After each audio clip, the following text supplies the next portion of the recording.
Olá pessoal, tudo bem? Vamos a mais uma aula de desenho 1 para designers. Essa é a aula de número 8. Eu sou o professor Paulo Vanucci. Nesta aula nós estamos usando como referência o curso do desenho 1 da professora doutora Vânia Valente, da Unesp de Bauru, pertencente à FAAC, departamento da FAAC. Então, nessa aula de desenho 1, nós vamos falar sobre equivalência de área e malhas de Escher. Primeiramente, a gente só vai fazer aqui uma pequena introdução sobre o que são malhas duais. Então, malhas duais são aquelas cujos nós são o centro dos polígonos da malha original. Aqui, por exemplo, nós temos uma malha, tá, com as linhas em preto. Então, ela forma uma malha, e aí eu construo uma outra malha aqui em azul, tá? Só que os nós dessa malha em azul são os centros desses quadrados pertencentes à malha verde, certo? Então, isso são malhas duais. Aqui, por exemplo, nós temos os hexágonos que formam uma malha, e aí você tem os nós de triângulos que pertencem ao centro do hexágono. Então, são dois exemplos de malhas duais. As malhas regulares, elas são duais de si mesmo, né? Ou seja, a triangular é dual da hexagonal e a quadrada é dual dela mesma. Então, isso aqui seria o conceito dessas duas figuras. Agora, equivalência de área. Duas figuras planas são ditas equivalentes quando apresentam uma mesma área. Isso independentemente, né, das formas que elas possuem. Então, por exemplo, aqui, essa área dessa figura é igual à área dessa figura aqui.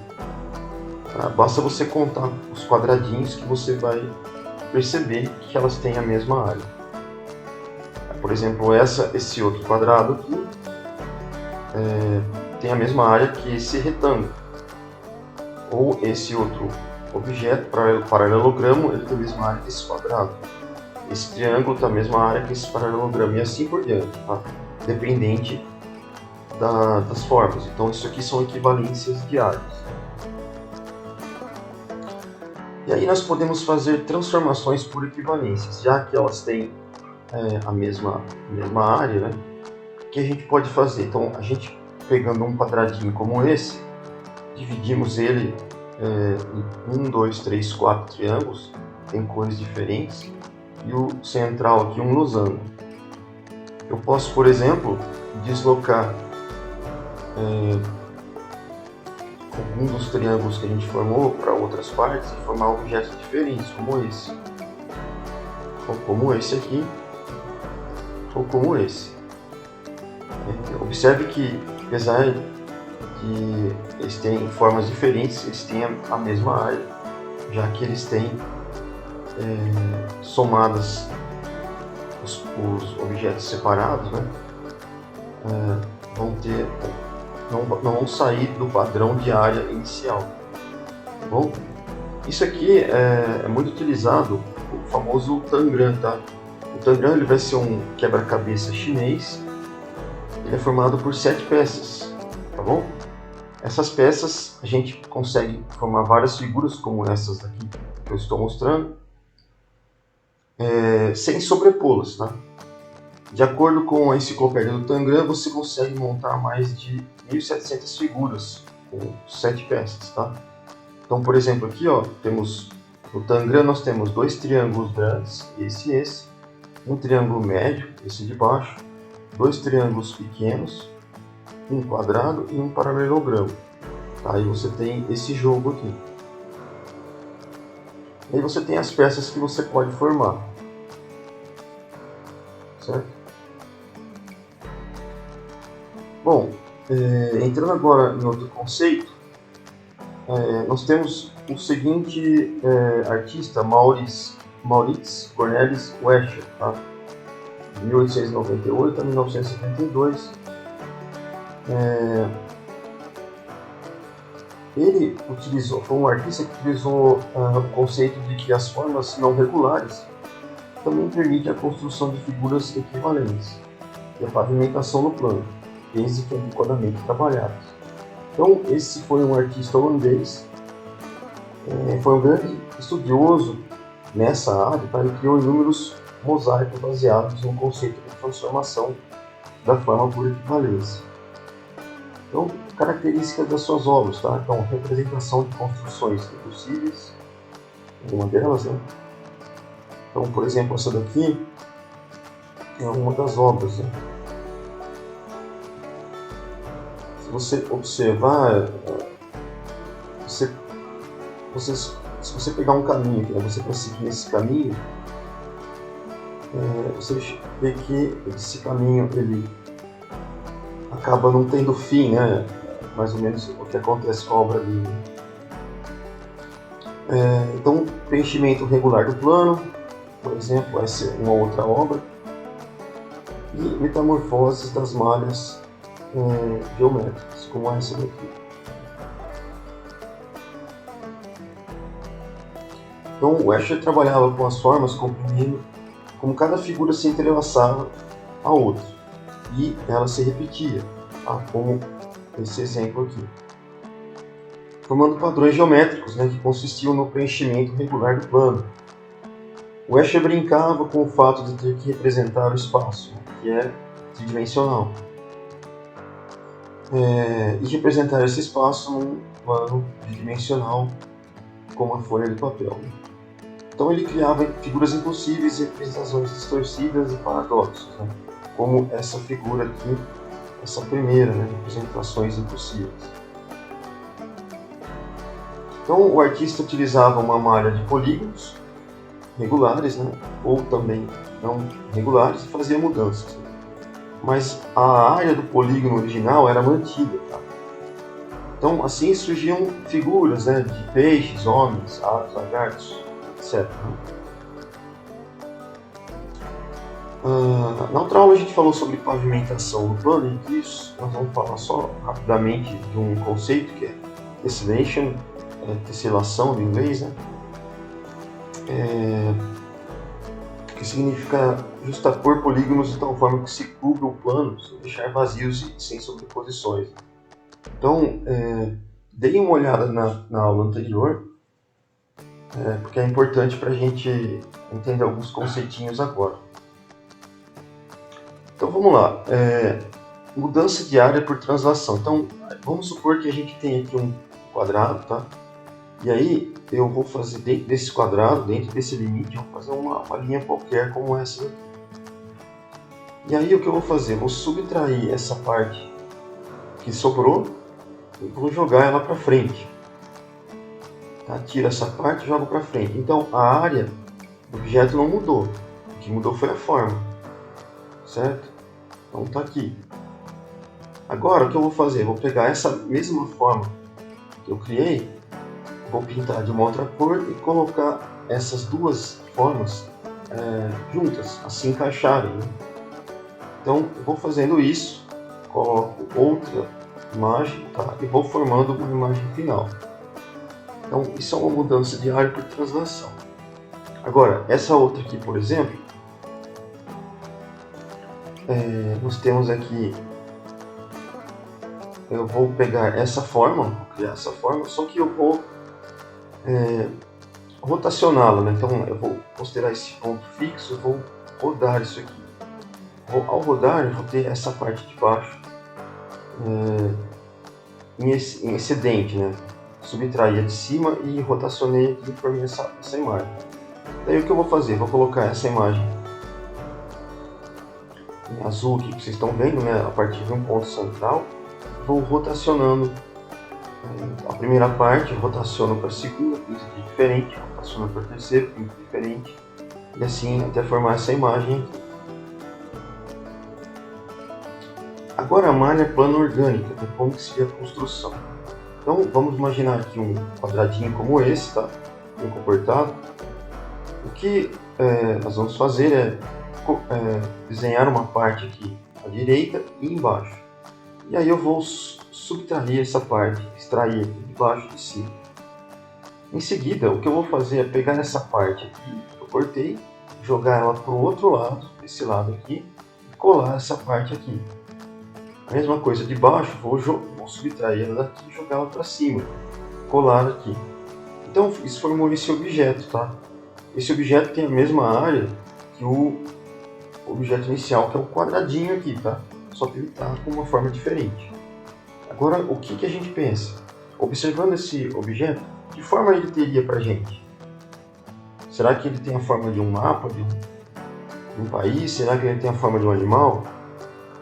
Então você pode imaginar esse objeto, por exemplo, como uma figura, como um elefante. Você simplesmente troca a cor aqui, fundo, com a cor branca, e dentro você imagina o que ele seria. E aí você vai desenhando o objeto, tá? De acordo com o que você imaginar. Tendo essa forma, você consegue colocar o objeto ali, um do lado do outro, tá? E depois finalizar. Uma recomendação que vocês podem estar fazendo é vocês pegarem um papel, tá? Pode ser um papel transparente, fazer um quadradinho com uma forma retangular e tal, e aí você vai desenhar uma forma que você quer retirar, recortar isso e colar em outras partes. Então você vai fazer um módulo, né? Esse módulo você vai colocar no papel, vai desenhar as bordas aí até finalizar os espaços. Aí você vem desenhando o seu objeto, tá? Então dá para você fazer isso. Aqui, por exemplo, como que a gente faria um estudo para obter essa malha de Escher? Então, você imagina primeiro um quadrado, você faz uma linha inicial e rotaciona sobre um certo ponto. Depois traz a forma de novo para cá e faz a rotação, assim como nós estamos verificando aqui. E aí no final você vai ter o desenho de um lagarto. Você vê que como você está trabalhando com uma área que não foi modificada, né, o seu espaço só apenas a forma, você consegue conectar essas formas. Então você tem, você pintar de cores diferentes, né, branco e preto, você vê que uma sobrepõe, uma completa a outra, tá? Você tem informação dessa malha. Aqui, por exemplo, um triângulo, né? Então faço uma rotação do primeiro termo, do segundo, aqui eu já mudo a forma, né? Faço a rotação e tenho, por exemplo, esse peixe voador. E aí eu tenho, se eu conectar todas as formas aqui, eu vou ter essa figura. Aqui, por exemplo, eu translado primeiro, depois eu rotaciono uma parte, faço a mesma coisa aqui, tenho esse objeto. E aí eu conecto todos os objetos e vou ter essa malha. Aqui, por exemplo, eu espelho, né, e giro, né, ao redor do eixo e vou ter isso daqui. Aqui é uma das artes de Escher, né, onde utiliza a parte bidimensional e transforma isso aqui numa figura tridimensional, saindo do papel, né, formando essa figura bem interessante. Ele trabalha com, se você observar aqui, temos um espelho, né, onde trabalha com a parte de espelhamento também, né. Aqui um outro objeto, então ele rotaciona, gira, ele consegue criar esses objetos aqui. Aqui um estudo, né, feito da obtenção desse desenho e o trabalho final. Aqui uma das artes de Escher, né, então ele faz a utilização do objeto do módulo, né. Aqui o que vocês poderiam estar fazendo, então um hexágono, você retira essa parte preta, por exemplo, ou acrescenta, né, E você vai tendo a formação desse objeto aqui. Tá vendo? Então, a partir de um hexágono, você acrescenta e tira termos. E você vai formar esse objeto aqui. Então, aqui nós temos as malhas de Escher. Aqui uma das obras de Escher, né? Aqui a malha de Escher, só que ela vai aumentando de tamanho, né? Outro exemplo. Aqui temos um outro exemplo, né? Um pássaro. Aqui nós trabalhamos, por exemplo, com triângulos equiláteros, que vocês estão vendo. Aqui, ó, triângulos equiláteros e hexágonos, né? Para desenvolver essa malha. Novamente, né, triângulos equiláteros. Esse é um exemplo também. Aqui um outro exemplo. Exemplo do peixe voador. Um cavalo alado. Muito bem. E aí a gente entra na questão do trabalho final, né? No trabalho final, vocês vão desenvolver uma malha orgânica a partir de uma malha poligonal. Vocês vão ilustrar essa malha com duas figuras diferentes, segundo o tema dualidade. Então pode ser personagens antagônicos, tá, ou complementares. O trabalho deve ser entregue numa folha A4, tá, e deve conter a forma do módulo poligonal que deu origem à malha. Os módulos orgânicos com as duas ilustrações, com o tema dualidade, e uma pequena malha com os elementos entrelaçando. Não pode ser espaços vazios na malha, ok, pessoal? Não se esqueçam de colocar o nome no trabalho, o tema dualidade. E a seguir a gente tem alguns exemplos. Tentem não utilizar temas abstratos, tá? As imagens têm que ser figuras não abstratas. Então aqui, por exemplo, você vai colocar o seu nome na folha 4, a figura geométrica que você utilizou, um quadrado, por exemplo. E aqui as duas figuras complementares. E aí você tem a malha. Mesma coisa aqui. Aqui outro exemplo, né? Duas figuras complementares se encaixando.